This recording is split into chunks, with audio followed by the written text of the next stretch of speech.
Most Americans haven't heard of PBMs, and I was no different a few years ago until I started to dig into this industry. When we feed the beast, all we're doing is strengthening the beast. They have a lot of money. That's what this is. It is monopoly. It's smoke and mirrors. PBMs are strong.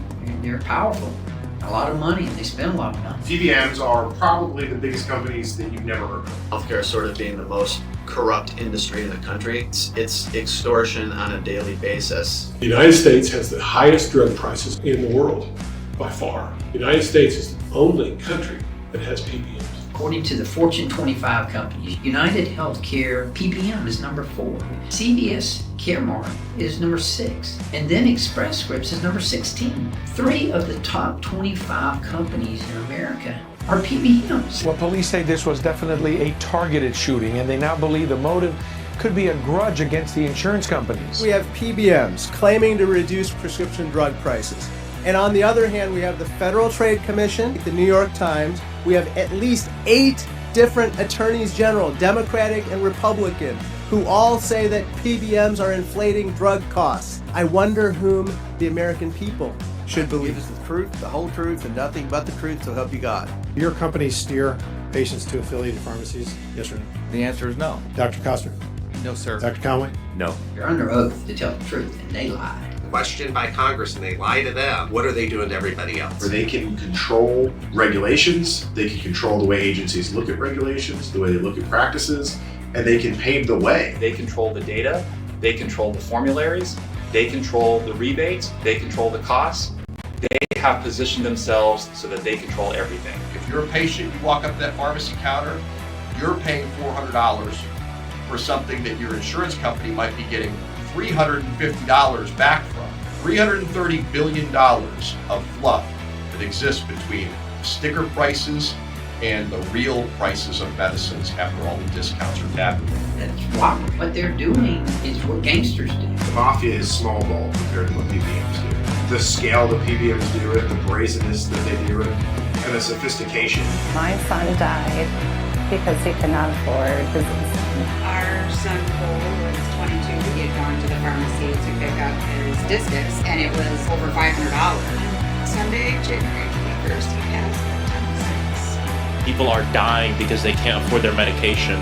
You all are part of the problem. So they just are destroying independent and community pharmacies. I made more money on a regular cup of drip coffee than on 40% of the prescriptions I filled in 2024. And pharmacists are the most accessible healthcare professionals in America. Last year, 300 independent pharmacies closed. When it comes to healthcare, whether you're Republican or Democrat or independent, we all want the same thing. We want accessible, affordable, quality healthcare. You have a thing called the middleman, you know the middleman, right? The horrible middleman that makes more money, frankly, than the drug companies, and they don't do anything except they're a middleman. We're going to knock out the middleman. We're going to get drug costs down at levels that nobody has ever seen before. Although it may not look like a battlefield, it's not guns and knives drawn, the harm is just as great. Killing people, causing people to suffer without any consequence. Every one of those PBMs takes our patients away from us. They harm patients. We have to stand up. Those that can speak up should speak up. And freaking speaking up.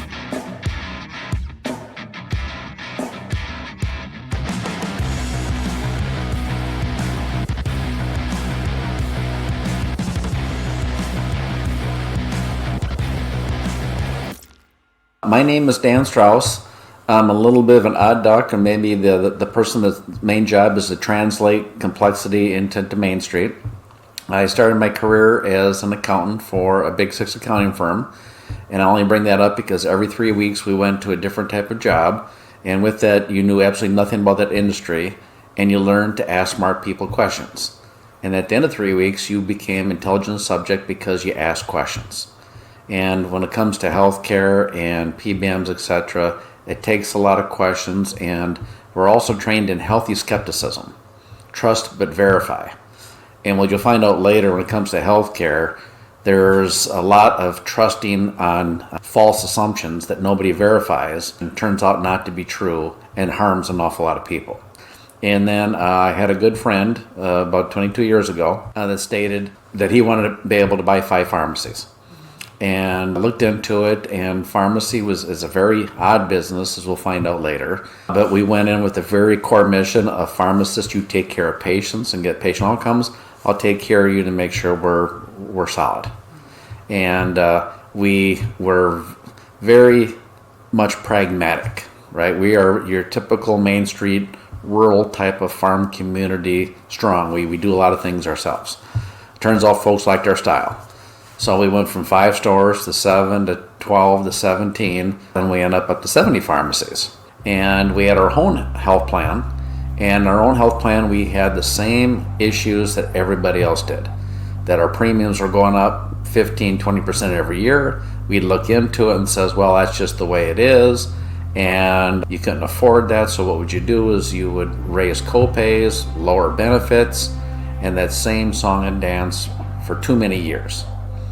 And then we have the 1 year where we supposedly had a good year where we didn't spend as much, and they said, well, you're still going to get a premium increase. I thought something is absolutely wrong. And our own health insurance plan, we started digging deep. And then that's where we started finding a lot of issues that we'll get into later. When you're a pharmacy on Main Street, you get to meet an awful lot of people. I'm very, very proud of our pharmacists because we have a reputation of really taking care of people. And with that, people tell us what's happening to them. And it's absolutely soul-crushing and mind-numbing, the things you see and says, this just cannot be right. So the first time you hear something, you says, well, that must be a one-off. Then you hear it again and again, says, no, we got a problem here. We need to start asking questions. And then you look around the country, ask questions, no, this is actually worse than I thought. And this whole mission of this docuseries has been an explosion of that, where we think there's 10 things wrong. It's really 20, right? So it is complex, but the nice thing is when you ask enough questions and you trust and verify, now you can find a way to take complex situations and break it down so we can explain it to our family and friends on Main Street in the big town of Rye, Wisconsin, a population of 1,100. You know, there's a couple of very personal experiences that I think a lot of folks can relate to. First, I'm going to talk about on the patient side, then two is an employer with the health plan side. So the first one, we have a wonderful aunt that all of us dearly loved. And she used to come in the pharmacy and she was on a generic medication where her copay was $10. And she would come in the first of the month with $20. She'd buy her medicine, but then also buy $10 worth of candies and goodies. And on her way home, she would stop and visit 10 different folks to just spread a little love and a piece of candy. One January she comes in, and her insurance company said, you no longer can get that generic medication for $10 that you've been on for the longest time. Now you have to take a brand, and it's going to cost you $75. She still only had $20. So now she's in tears. We see that. There's no way we're going to let her leave without her medicine. But there's where it's like, this is wrong. How can a good generic that did the job well for so many years all of a sudden not be good enough? And you realize it's a form of extortion. When people are forced to pay more for the price of drugs, this is healthcare. You know, this is just wrong. So that left a deep scar and created an awful lot of questions. Then secondly, our own health plan. I had to fight for almost a year with our health insurance company to say, I'd like to know my spend on pharmacy. This is our own medicines coming off our own shelves, given to our own people. Well, we can't share that with you because of HIPAA. No, I don't want individuals' names. There's nothing about HIPAA. I know how much came off our shelves in dollars, how much that cost our own health plan. And I almost had to threaten a lawsuit, and finally I got it, and I realized why they kept it a secret. $60,000 of medicines came off our own shelves and went into our own people's hands, and our health plan charged us $360,000. Now, that is just wrong on so many levels, and that was an eye-opening moment. If they're doing it to us, what are they doing to everybody else? And we realized we just came upon a nugget of information that most folks never have privy to. They aren't marking up 10%, they aren't marking up 6%, they're marking up 500%. Who's benefiting? Them. That's like a skim off the top. them are health plans and PBMs. So PBMs started out back in the late 60s and 70s to simply be a paper pusher. The simplest form to say it is when health plans start covering prescription medicines, let's say company X and company Y each said, well, there's 100 pharmacies in my network, I don't want to write 100 checks. And the pharmacies themselves says, well, I don't want to get 100 checks from 100 different companies. So PBMs were simply in the middle to say, okay, company X, write me your entire check, and so will 20 other companies, then I'll take that and then I'll write the checks to the pharmacies. Well, that works. It was great for the third-party administrator, for the employer, and pharmacies, we liked that to begin with because it made life simpler. That's why they existed for so long. And why nobody ever heard of them, because whoever hears about the paper pusher that's doing this. Well, as we'll find out when we talk about history, they went from a paper pusher that had no regulation into the most powerful folks that impact the cost of medicines and now are literally extorting people because they have the benefit of not being understood. In our journey, we find that if you talk to 100 people on Main Street, often less than one has ever even heard of a PBM, much less know what they actually do. Everybody knows there's a problem. Who's the bad guy? How did we get here? Where did they come from? How did they get away with it? And that was the inspiration of making this docuseries, is we had to explain who's doing it, how do we fix it, and how did we get here? This whole docuseries is actually meant to solve that core. The question is, will you believe us? So what I'm so proud of is the number of highly qualified, highly intelligent people that know intimate details that wanted to share that with the audience so they know this is truth.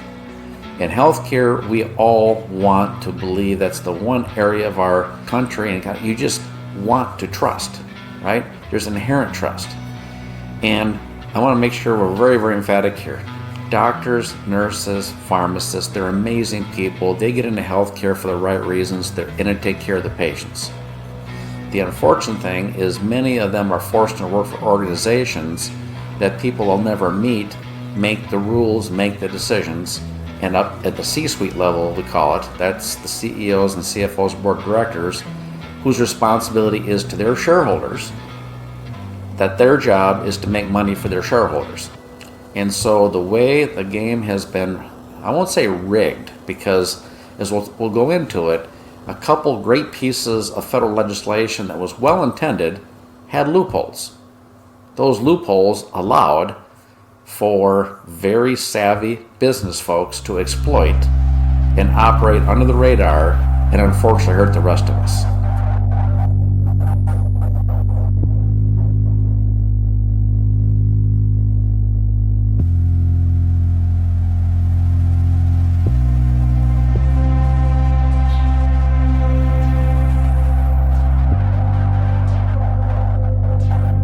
Hi, I'm Doug Hoy. I'm the CEO for the National Community Pharmacists Association. I'm a pharmacist. I grew up in a community pharmacy. My dad's a pharmacist and practiced for several years before coming to NCPA. NCPA, we're the National Community Pharmacists Association. We've been around for over 100 years, and we represent independently owned pharmacies, the small businesses. Some people say the mom and pop shops, but the community pharmacies, the almost 19,000 of these community pharmacies throughout the country. Our mission is to protect and preserve independent community pharmacies. So the reason we need to protect and preserve independent pharmacies is to help patients and their communities, because we see so many patients that don't fit into the big, what I consider assembly line of healthcare. You know, not all patients are the same. They have different needs. And I think in our healthcare system, we try to put patients on an assembly line where all the patients are the same, they need all the same things and all the same care. And I think that really jeopardizes the health of millions of patients. Our independent pharmacies, they are the ones who will take the time, and they're a safety net for the millions of patients who just don't fit the mold of assembly line healthcare. The PBMs, their history, it's kind of interesting. That they were created in the late 60s, early 70s. And back then, prescription insurance was still a new thing. A lot of people didn't have prescription insurance yet because prescriptions were still not very costly. They were still pretty inexpensive. But as time went on, there were more breakthroughs with prescription drugs, and some of those prescription drugs started to cost more money.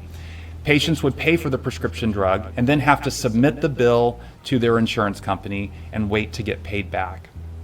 So the concept, at least on paper, of PBMs was actually something that was good. It allowed patients to be able to submit their insurance claim on the spot.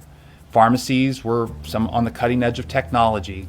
So the patient knew right away what they were obligated to pay and how much their insurance company would pay. The patient didn't have to submit and wait for their money to come back.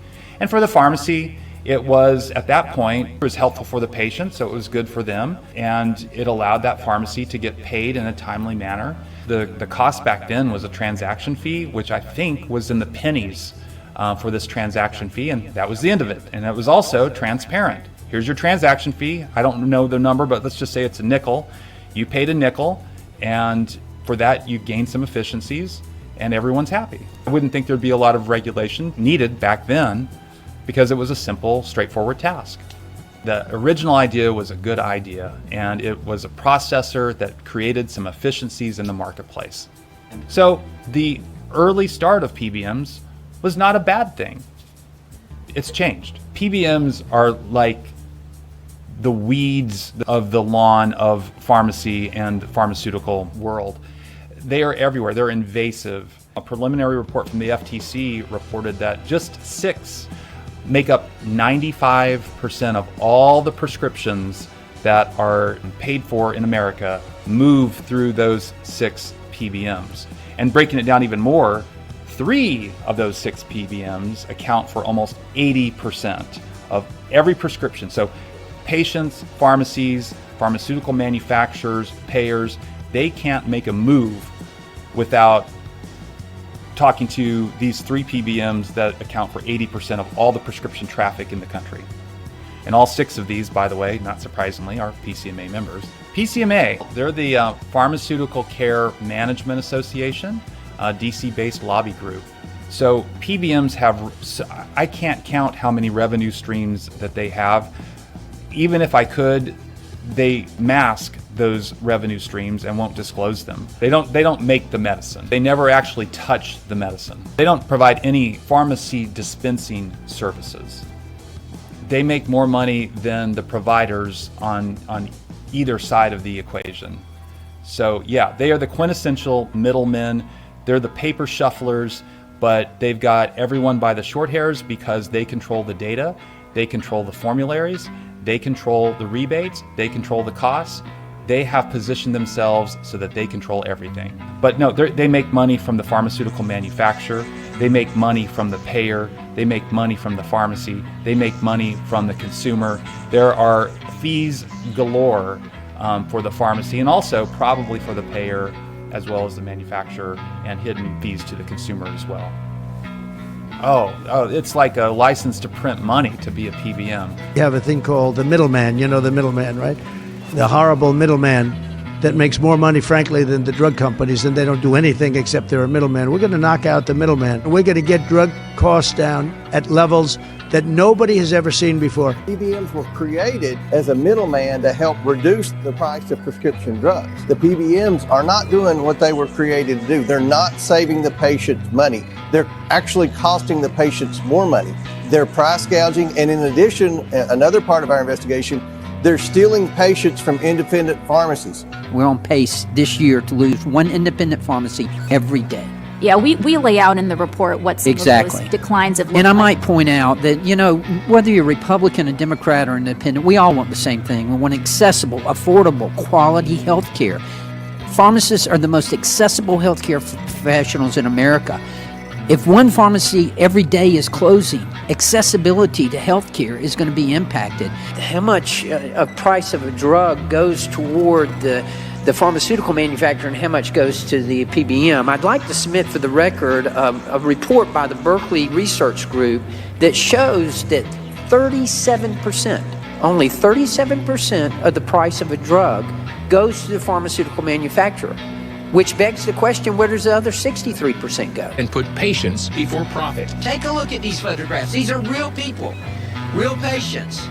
They exhibit only a fraction of the Americans who are taken advantage of by PBMs every single day. We have an opportunity right now, an opportunity to advance bipartisan legislation that increases reporting requirements, which would heighten transparency and shine a light on the opaque practices of these PBMs.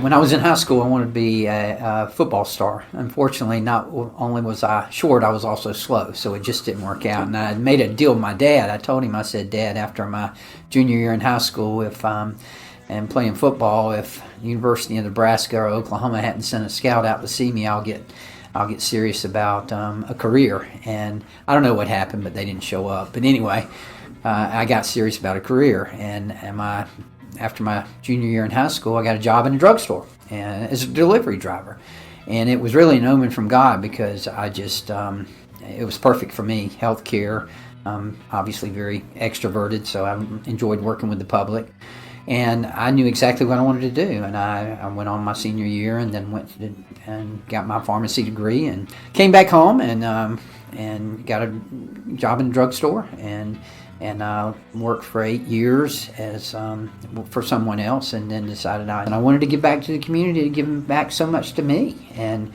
I volunteered. I served on the Planning and Zoning Committee, and next thing I know, I ran for City Council, then I ran for Mayor, then I ran for State House, then I ran for State Senate, and then I ran for Congress. So it really is the all-American story. I mean, I've lived the American dream, and I just want to give back to a community that's blessed me so much. And it was my primary focus as to why I wanted to go to Congress. Remember, I practiced retail pharmacy. I was the one who had to go to the counter and tell the senior citizen how much their medication was. I was the one who watched them make a decision between buying their medicine and buying groceries. I was the one who had to go to the counter and tell the mother how much the antibiotic was for their child, and watch the mother in tears as she was trying to figure out how she was going to pay for that antibiotic. I set as my goal and my focus to do something about that. And I knew where the problem was. Yeah, the pharmaceutical manufacturers need to do a better job with their pricing. There's no question about that. But the problem lies within the drug pricing chain. And the problem lies within the vertical integration that exists, where the insurance company owns the PBM, the pharmacy benefit manager, that owns the group purchasing organization, that owns the pharmacy, that owns the doctor. That vertical integration is what was leading to the increase in drug prices, and I wanted to do something about that, and I set as my focus to do that. The first thing I did 10 years ago when I got to Congress was go straight to the FTC and say, why aren't you looking at this? Why aren't you looking at the fact that the insurance company, aka Aetna, owns the pharmacy benefit manager, aka Caremark, that owns the pharmacy, aka CVS, that owns the doctor, many clinics. And another example, Cigna, Express Scripts in this case bought Cigna. The PBM actually bought the insurance company. But Express Scripts, they are the PBM, Cigna's the insurance company, and then you got a group purchasing organization, that's part of it as well. Then you've got the pharmacies. Express Script mail order is by volume, I think, the second largest in America. And then you've got the doctors. In the case of PBMs, there are 3 PBMs that control 80% of the market. United Healthcare, according to the Fortune 25 companies, United Healthcare is number 4. United Healthcare PBM is number 4 in way of revenue. CVS Caremark is number 6. And then Express Scripts is number 16. 3 of the top 25 companies in America are PBMs. The FTC, their role is to make sure that there are no monopolies out there. And again, as I point to the vertical integration, United Healthcare, I think, is another good example, because United Healthcare is the insurance company. They're also the PBM. They have the group purchasing organization. They have the mail order pharmacy. They also have doctors. They are the largest employer of physicians in America is United Healthcare. 9% of all physicians work for United Healthcare. Now, there's nothing wrong with working for United Healthcare, but 9% of all the physicians in America work for an insurance company? What's wrong with that? Those kind of examples have really caught the attention of many of my colleagues in Congress, and there are many more examples out there like that, and you know, that's why I feel like we're making so much progress right now. We've got them on the run, but now let's face it, they're big companies, big corporations. You know, number 4, 6, and 16 in the top 25. They're not going to go down and just lie down without fighting. They're going to fight hard. But I really do think that, you know, transparency is going to be the key. If we can show what's going on here, then I think there'll be a call for changes. No question in my mind, it's an unlevel playing field. You know, timing's everything. I was very blessed and very fortunate when I came into the profession because, you know, PBMs were just processors. All they did was process prescriptions. They didn't have formularies or anything like that. And all you had to do was be nice to people and take care of them. And you were successful. And then it evolved over time. All of a sudden, PBMs discovered that, hey, there's a formulary here in this hospital. If we can have an impact on that formulary, and then we can capitalize on it. And please understand, I get it. I know we live in a capitalistic society. I'm not opposed to anybody making money. However, in this case, they are ripping off the public, and they are causing prescription drug prices to be high. And they're not bringing any value to the healthcare system. You know, there was an article in the Wall Street Journal just recently about Gleevec. Gleevec was it cost $55. And yet CVS was charging over $7,000 a month for that. Now that's robbery. And you know about spread pricing. We all know about spread pricing, about how an insurance company or a PBM, same thing, how they will buy medicine for $5 and charge $10 for it. And that's the spread pricing in that. And there have been a lot of states, and we've made a lot of success on the state levels as well. And a lot of states have sued the PBMs as a result of this. In fact, the state of Ohio, the Attorney General, sued Express Scripts because of the spread pricing that they were doing on the state Medicaid program. And he referred to the PBMs as gangsters. That was his words, not mine. But he referred to them as gangsters. And what they're doing is what gangsters do. They are ripping off the public and not bringing value. Now, they'll sell it as being, oh, we're keeping insurance rates down by using that money. My insurance premium hadn't gone down. I don't know about yours. But that's just smoke and mirrors. It's a modern form of barely legal gangsterism. AG David Yost filing a lawsuit claiming pharmacy benefit managers linked to those companies, or PBMs, the so-called middlemen of the industry, have set up a subsidiary in Switzerland to share drug pricing and rebate information with competitors, pushing prices higher. It's, in effect, price fixing. It's anti-competitive. It's what President Biden railed against during the State of the Union. We pay more for prescription drugs than any major nation on earth. Biden has touted his Inflation Reduction Act for capping the cost of prescription drugs like insulin for seniors on Medicare at $35 a month, calling on Congress to extend the cap for all Americans. But Big Pharma has been unfairly charging people hundreds of dollars, $400 to $500 a month, making record profits.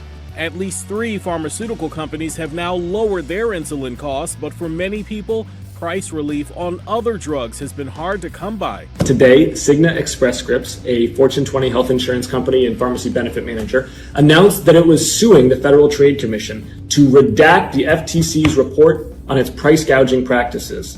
Why might Cigna be so embarrassed by this FTC report? Maybe it's because they don't want people to know that they're charging Medicare beneficiaries $3,613 for a cancer drug that costs $65, or that they're charging Medicare beneficiaries $3,534 for a multiple sclerosis drug that costs $10. I can keep going, but you get the idea. Perspective, right?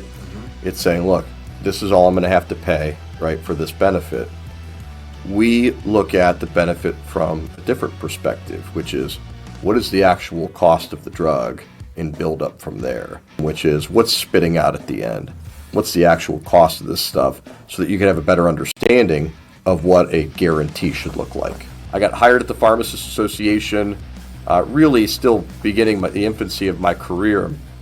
That's when I got introduced to the complicated world of pharmacy, at least the money side of pharmacy.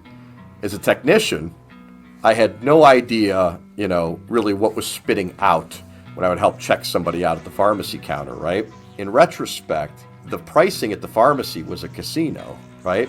Not because of the prices that were necessarily set by the pharmacy, but what insurance companies and companies called pharmacy benefit managers, which I didn't know at the time, how they were computing the prices despite what a pharmacy was charging.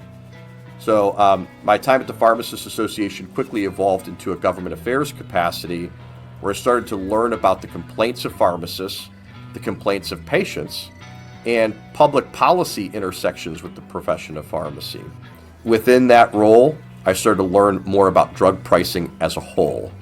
And what I learned, what I assumed is that pharmacists who are educated to a doctorate level now to know everything there is to know about a drug, its interaction with your disease state, how it works in conjunction with other medicines, and what I thought the business that governed the transaction, what I learned is that the expert that we trust to know the most about the medicine, including the finances of it, are actually passengers in the pricing vehicle, right?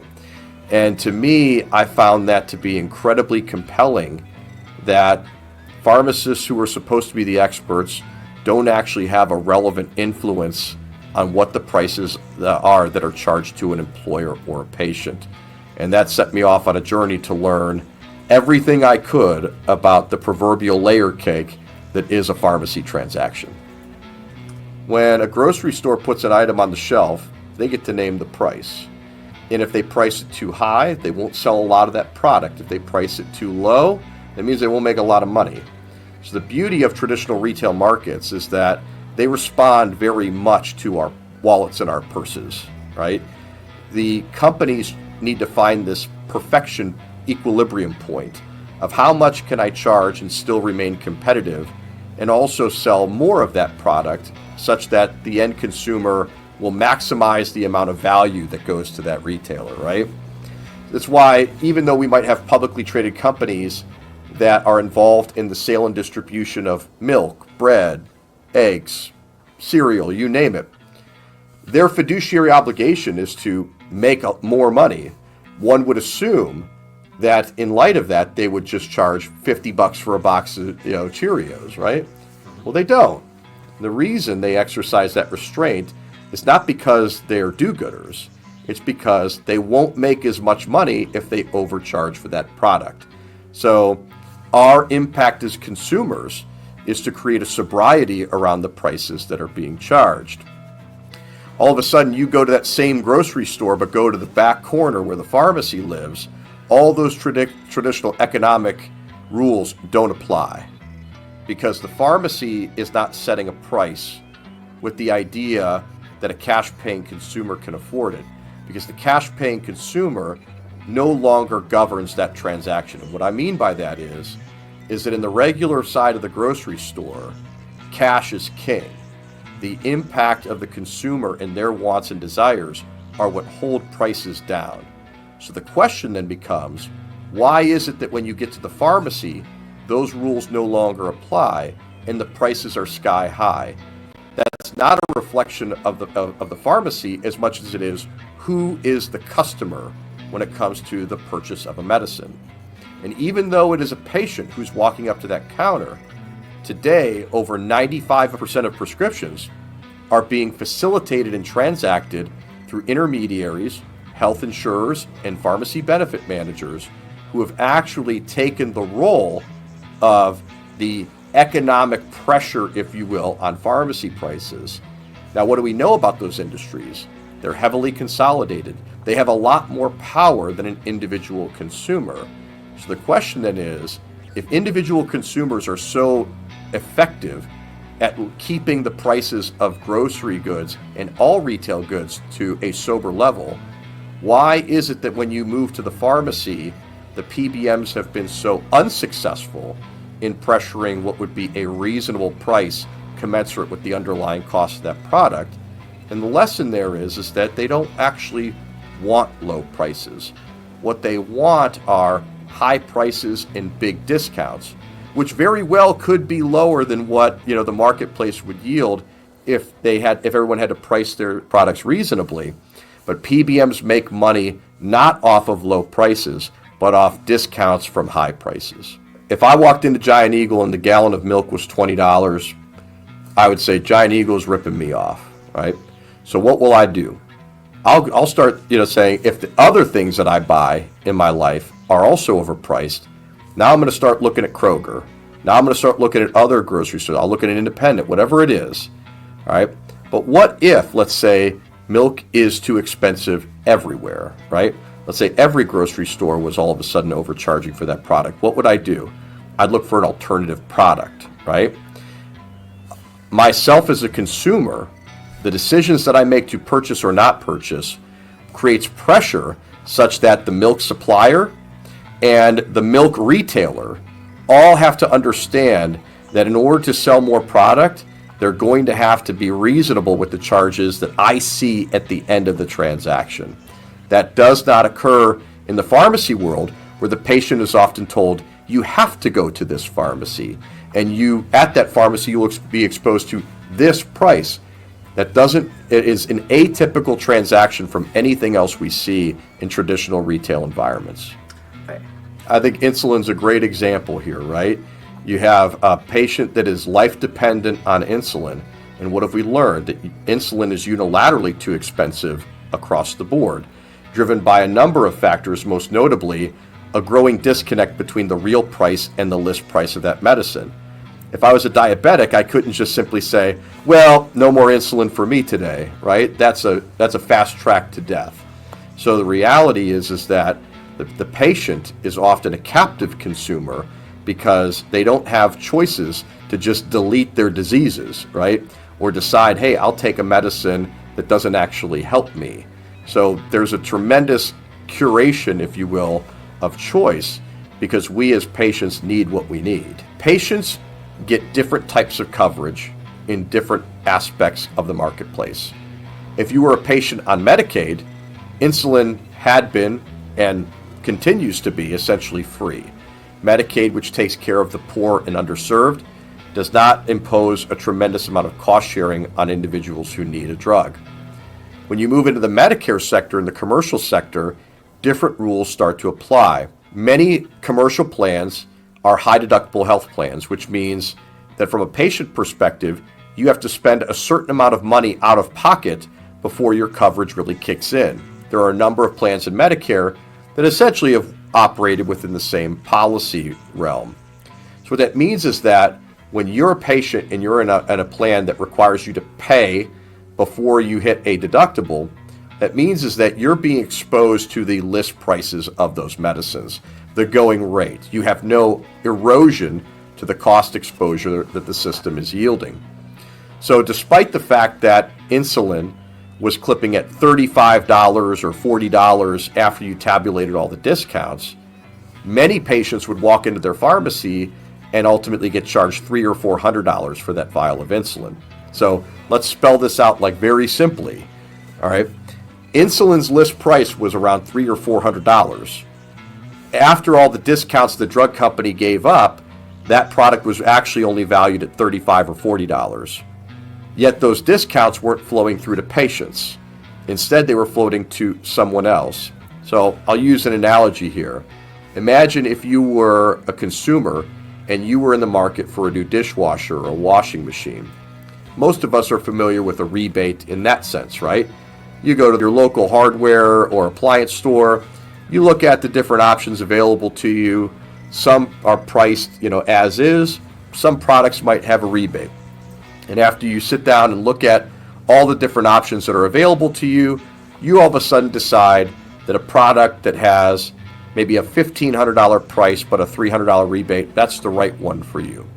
So you walk up to the cashier, you pay the $1,500, you fill out the form, and voila, a rebate comes back to you. If for whatever reason you sent in the form for that rebate, and let's say your neighbor were to grab the check out of your mailbox, that would be them stealing from you, right? You were overcharged for that product. If for whatever reason the manufacturer chose not to send you that rebate check, that means you were overcharged for that product. So in traditional retail settings, we understand what a rebate is. I overpay to get some value back that lowers the net cost that I incurred for said product.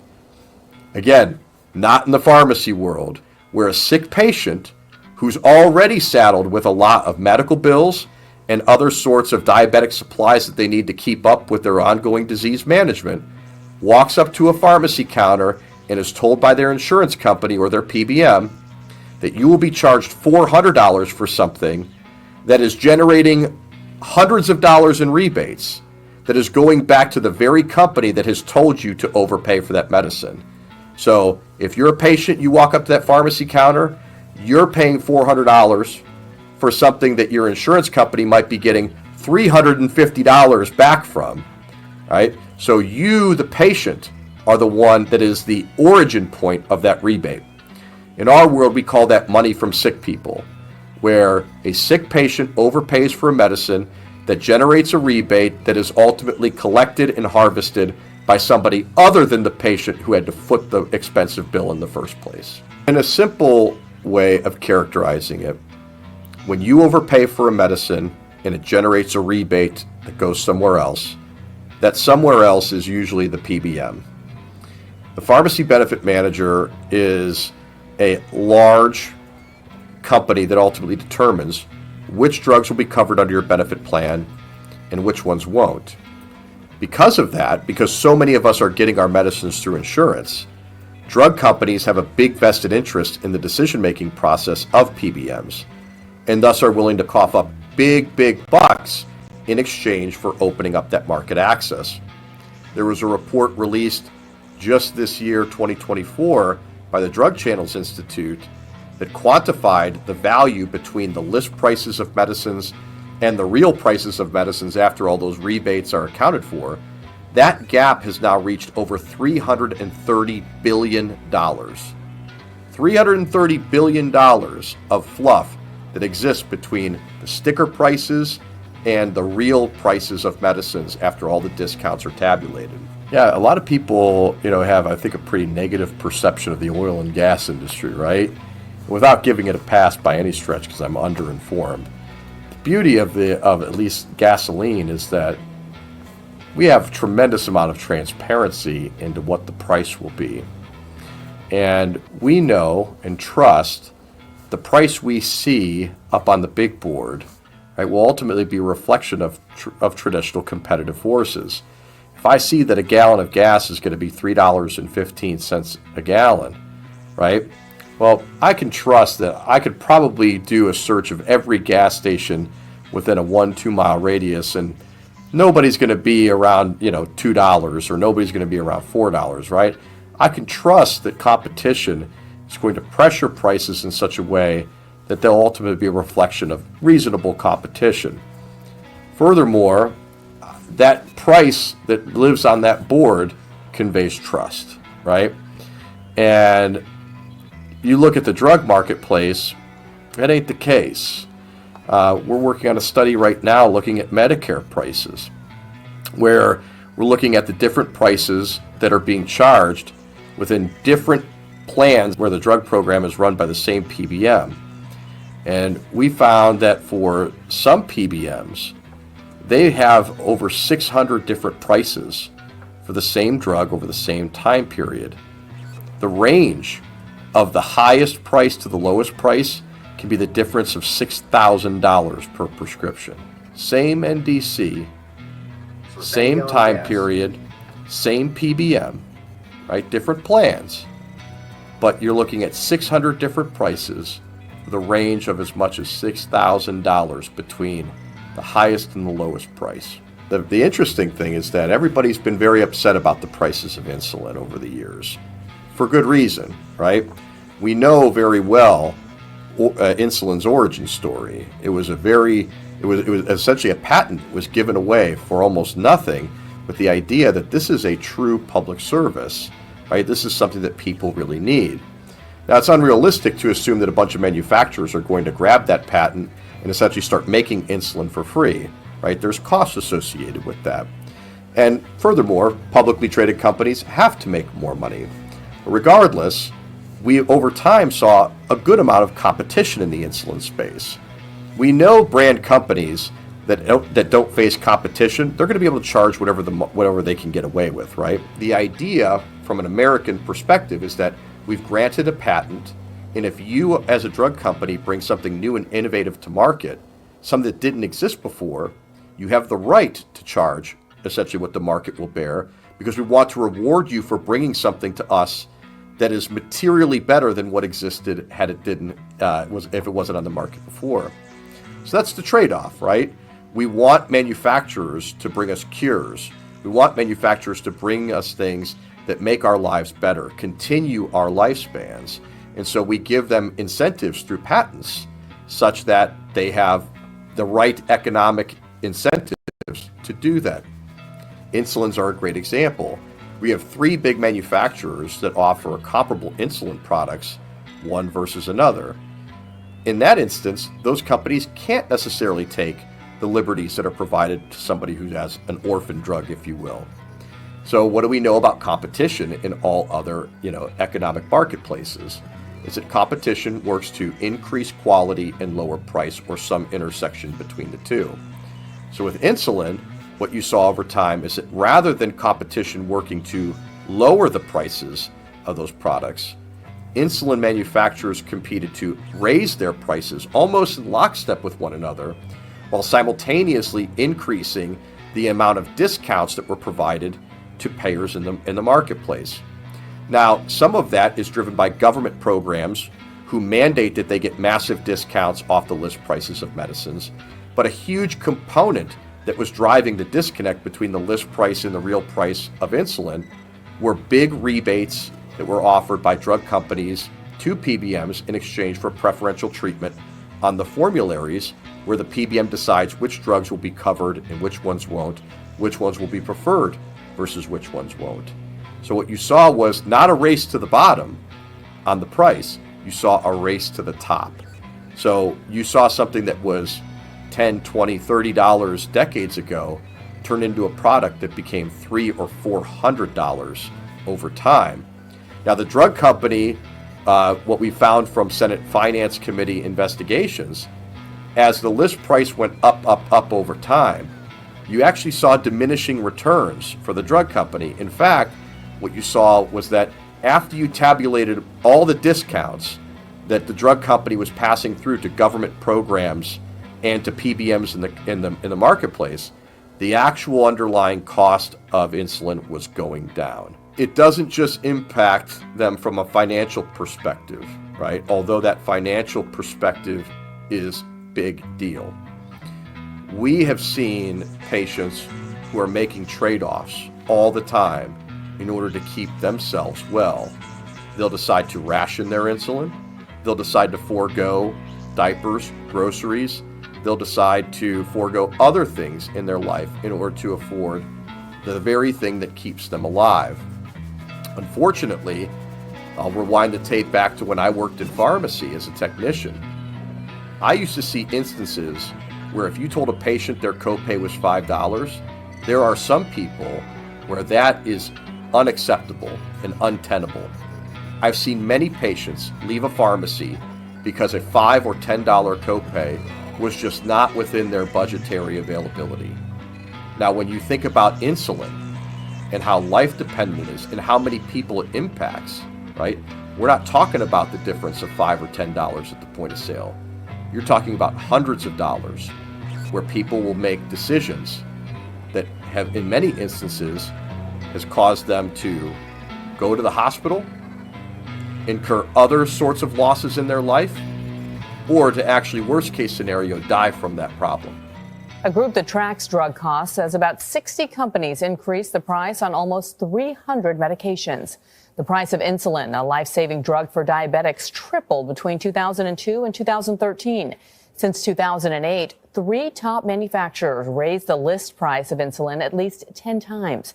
Anna Werner shows us one state's plan to rein in soaring costs and one mother's personal fight. My son died because he could not afford his insulin. Nicole Smith-Holt's son Alec was 26. He had just moved out of his parents' home and was starting a life of his own. The hardest part is every time I tell the story, it's like reality slaps me in my face that my son is no longer here. People are dying because they can't afford their medication, and you all are part of the problem. The answer is simple. The dominant 3 PBMs put stock price over health. Well, I can go on and on and on about the big 3 PBMs. They are everything that is wrong with this industry. The big 3 PBMs are CVS Health, Optum Rx, and Express Scripts. The influence of PBMs recently impacted a Wisconsin family. Our own Shauna Johnson has more on the tragic story and the fight for more regulation of PBMs. Shauna? A bill to regulate pharmacy benefit managers never made it to vote in the Assembly, but families and independent pharmacy owners from across the state say legislation is needed to save lives. Unfortunately, it's already too late for one Wisconsin family. Yeah, don't. I don't want anyone to ever have to experience this. Our son Cole was 22. Essentially, when I was pregnant with Cole, we knew he would have asthma because Bill and I both have asthma. Our doctor had said there was a better chance of this baby having asthma than not. So we were prepared. He was officially diagnosed, I think, probably around 18 months. I remember as a baby him having, the little inhalers with the chambers back in the day. That he had a yellow one with bears on it. I can remember. Oh, yeah. Kind of grew up knowing what an inhaler was, how it helped him. There were plenty of ER visits where he would struggle in certain seasons, or when he was, I don't remember the exact age, but maybe preteen, he was prescribed a daily steroid medication. But actually, we both were prescribed it as well. And I always say that that was life-changing for all three of us. Cole was able to play sports. He was able to live a normal life. He had that discus every day, and he was good. He moved out on his own probably about age 20. He had moved in with his childhood best friend up in the Appleton and Green Bay area. He was doing well. Cole struggled for many years with school issues, ADHD, severe depression. So it was really great to see him go out on his own and finally find his people in the world. He was finally happy and doing well. He was working full time and just happy. It was amazing. He had texted us on a Monday and was having trouble breathing. He had texted Bill. He was trying to use his nebulizer, which again is something we had for years at the house for times when he needed it. And he was texting Bill that he was struggling with the tubing or whichever. Bill had told him, I can drive up, whatever you need. I don't know how to help you over the phone. I'll come up and see you, whatever you need. About 45 minutes later, he had actually called me. And his biggest concern was, what insurance do I use? To go to the ER. Yeah, to go to the emergency room. Because I could hear his labored breathing. I mean, me having asthma, I could tell exactly where he was at in his asthmatic attack. And I just get chills still thinking about it. I just said, get to the hospital. I knew there was one close. I said, call an ambulance, do whatever you need to do to just get there. Just go to the hospital. Don't worry about insurance. He had told me that his roommate was actually at the house that evening. He drove him to the emergency room. As soon as Cole hit the cold air outside, though, it was 22 degrees below zero roughly that night. It was one of those deep freezes in Wisconsin, and that really triggered his asthma. The emergency room was like 6 or 7 minutes away only. There was a lot of ice on the roads. On his way there, his breathing got worse, and he actually went unconscious in the car. Mitchell had grabbed his hand and was trying to feel a pulse the whole way there. And the last minute or so, he said that there was no pulse. And when Cole did arrive at the emergency room, he was lifeless. They had to resuscitate him to bring him back. We later found out that he had suffered a cardiac arrest in the car, is what we assume had happened, which is why Mitchell could no longer feel a pulse. As we got a message from Mitchell, I actually got a call from the doctor in the emergency room, and we did drive up, got up there about 1:30 in the morning. And the doctor had told you he was on a ventilator at that point in ICU. So we knew it was not good. I remember packing up a bag, because, you just think you're going to be gone for like a day. Because it'll be fine. And I was like, this cannot be happening. This cannot be happening. I just kept repeating that over and over and over. He had asthma for 21 years. I just kept telling myself, like, what is going on? Because again, 21 years of managing his asthma. He knew how to manage it. I did not understand. But we took Bill and I and his brother, who had just turned 17 at that time. Yeah, we got in the car and horrible road conditions, icy January night. I just remember so freaking cold and icy on the roads. But, you know, you remember like every detail of all those days. I remember every detail. But we walked in. I remember Bill pushing the button on the ICU floor or whatever. And I remember Bill saying, like, you know, who we were and we're here to see our son. I just was, no. And walking in and seeing him on that ventilator, we just... Yeah, it was just, yeah. I mean, it's unreal. It's like a night. I mean, it is a nightmare. It still is a nightmare. When they went to resuscitate him, they couldn't even get a tube down his throat because his airway was so closed. And Joel had told us, you're going to be in for the long haul here, so get comfortable. There were concerns right from the get-go about brain damage because he had gone an unknown amount of minutes without oxygen. Mitchell, his roommate, who just holds like such a special place in our heart because he was with him for those last minutes, did his best to be a reporter. And, you know, here he's 20 trying to give details of the worst probably night of his life, his best friend dying in his car. So they had very, you know, scattered details, and that the next, I think they had said, you know, 36 to 48 hours were crucial at that point. But Cole ended up being in the ICU for 6 days. And those were obviously the worst 6 days of our lives. We went from, hey, we see some hope, there's a little bit of brain activity. I remember him telling us, like, you're not going to get the Cole back that you knew. But we were like, that's fine. We'll take him however we can have him. And so they're like, okay, we're going to keep monitoring. He was so heavily sedated, obviously still on a ventilator. And then the next day, that Dr. Long would come back and say, you know, he had us standing by Cole's bedside, I remember. And 2 of the most amazing nurses were behind us. And I just remember Dr. Long, you know, saying things like what we thought we saw, the hope we thought we had, starting to like, and I remember we grabbed hands, and I remember the nurse pushed a chair up behind me because she knew we're going down. And we did. Because he just said, like, there's no hope. This is it. He's going to be ventilator, feeding tube dependent. This is what you see this is all you will ever have of your son. It's a blur, but I remember just collapsing right in the bed. Yeah, you collapsed on his chest, and we just, I couldn't believe it. Like the day prior, we had just a glimmer of hope. That day, we started to have conversations about end of life. They had told us that Cole was an organ donor, which we did not know. So we're super proud of him for that. I know it seems dark to be joking about stuff, but Cole was such a quirky kid, and I can literally picture him at the DMV being like, do you want to be an organ donor? And I imagine him being like, do I have to pay for that? And if it's free, then sure, put me down. All these other families are getting the best phone calls of their lives that an organ donor is available for them. And we're told, oh, Cole has, amazing organs. Well, no shit, he's 22 years old. Of course he has amazing organs.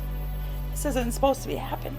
The only thing that they said he couldn't donate was his lungs, because they were so hurt.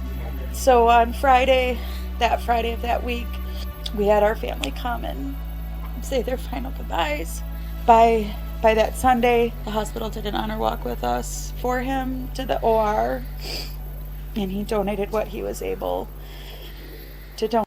And Sunday, January 21st, he passed at 10:06 p.m. Even at the ICU, his roommate was there, his best friend Mitchell. And so he was like our only kind of source of like, what the hell happened? And it was Mitchell who told us he was out of his medicine. And we're like, what? Like, how? Why? How? And Mitchell had said, yeah, we went to the pharmacy. Mitchell had gone with him because Mitchell was picking up something as well on the Wednesday prior. Mitchell said, yeah, we went to the pharmacy. And he said, I don't know, Cole went up to the counter and came back and showed me on his phone that it said $539.18. And Cole was like, I can't afford that. That same medicine for a 90-day supply last year was like $70. When Mitchell told us that, we were like, what? You know, again, like your mind just starts spinning like, no.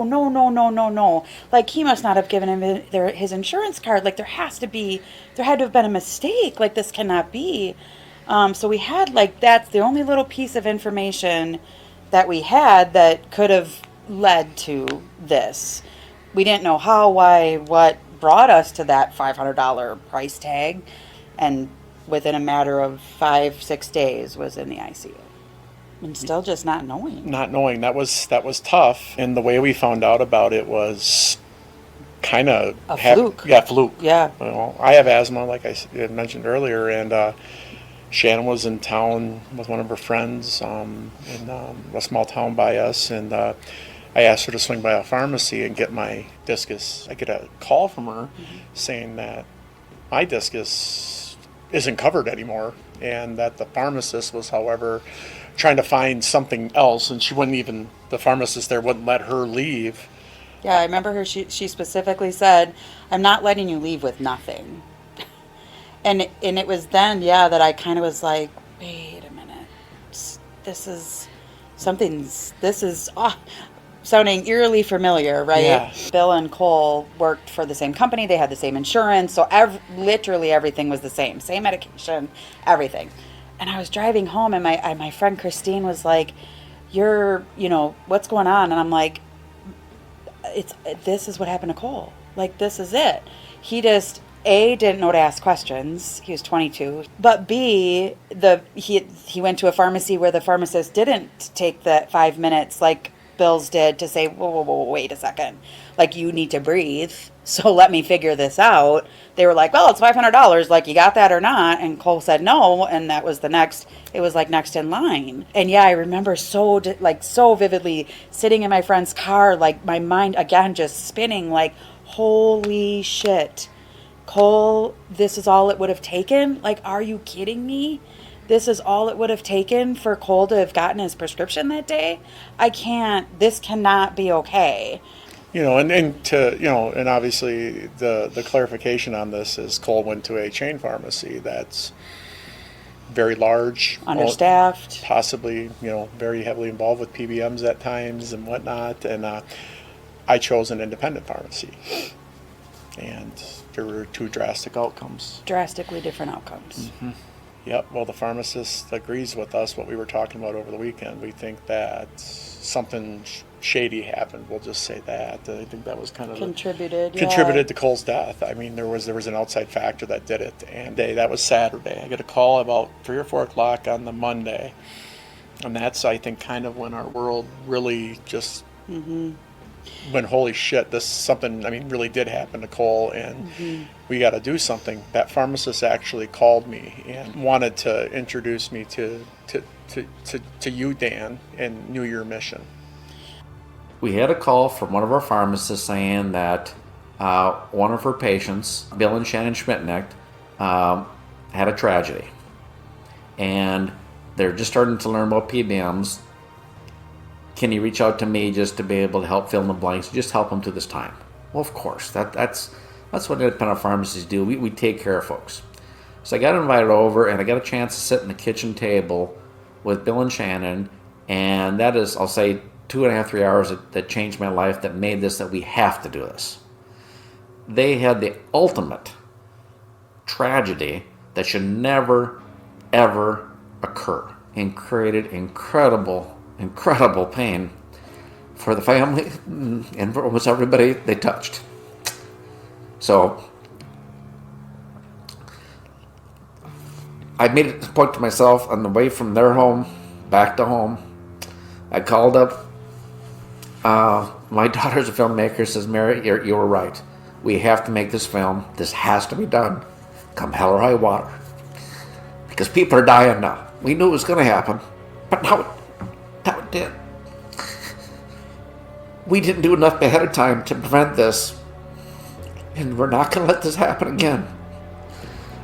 And legislators, I don't care if you don't understand it, or you don't have enough backbone to fight it, or you're getting paid too much. Enough of that. We're going to make enough people know what's happening that hopefully the rest of society comes and says, this is enough. We've seen so many terrible things happen in the last 6 months that shouldn't happen, but they have because so many people are hurting. And they're hurting because they're getting extorted, they're getting ripped off, they're getting manipulated, they're going bankrupt because they shouldn't. Because three parties have gotten so damn greedy that they're taking the rest of us for a ride.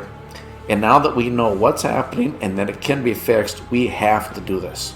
And I think the reason why we didn't do it sooner, people are scared. If you are a pharmacist or a doctor, you are scared for fear of retaliation. The name of this movie, Modern Medical Mafia, wasn't by accident. I'm a fan of movies. And when you watch things like Godfather, and you watch documentaries in the modern 20s, you think of what must have been like to be that shop owner in New York where you had to pay protection money. How horrible would that be? Then I woke up one day saying, holy crap, we're it. We're getting started every day. We get all these fees and manipulations, and then we're scared to say anything because if we do, they kick us out of network and we can't serve our customers at all.